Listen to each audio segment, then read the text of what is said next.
Tonight, Columbia Regional Airport officials are setting their sights on improving several runway issues. You'll remember we told you that the airport received a grant from the FAA for runway safety improvements. Well, tonight we are looking at the improvement plans, and we found one of the airport runways has a few safety issues. ABC 17's Sarah Massler-Donar joins us live from the airport. And Sarah, these potentially dangerous issues are called hot spots.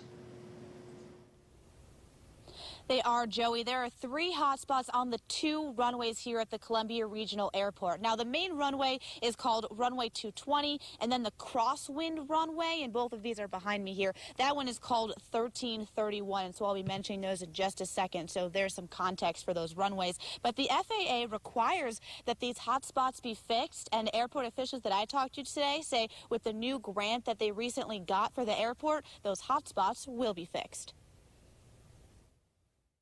Before the Columbia Regional Airport can get funding for a new terminal, officials first need to address some other safety concerns. The FAA is very clear that that pavement, infrastructure, runways, taxiways, and so forth will weigh much higher in a financial request for funding.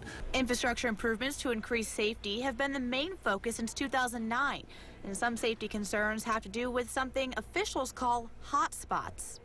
In some area where 2 runways get close or come together, or where a taxiway and a runway get close together, there's always that possibility that 2 planes could taxi and get too close, or a plane that's taking off and a taxiing plane could get too close. One hot spot is at the intersection of taxiway A and B at Columbia Regional. Pilots need to be cautious here because of how close the markings are for runway 220 and runway 1331.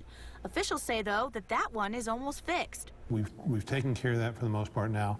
We'll really address it all as soon as we are able to lengthen runway 220, and that will occur here in a couple of years. The second and third hotspots also deal with the runways being too close, and those will also be fixed thanks to the new $11 million grant. It's really going to require us, those 2 are at the northwest end of the crosswind runway. So again, when we go to lengthen that runway, widen it, do this project, we'll be shifting that runway to the south and to the east, and so that'll take care of that line of sight problem then when the pilots are on this south end of runway 220. So this new project with that federal grant from the FAA that the airport got, that one is going to address not only the hot spots, but a host of other issues having to do with the runway, including visibility. That project is going to begin at the end of the fall season, and then it should be finished by summer 2017.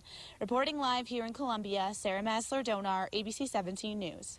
Thank you, Sarah. And that airport will lengthen the main runway 220 within the next couple of years after the current reconstruction project of the crosswind runway.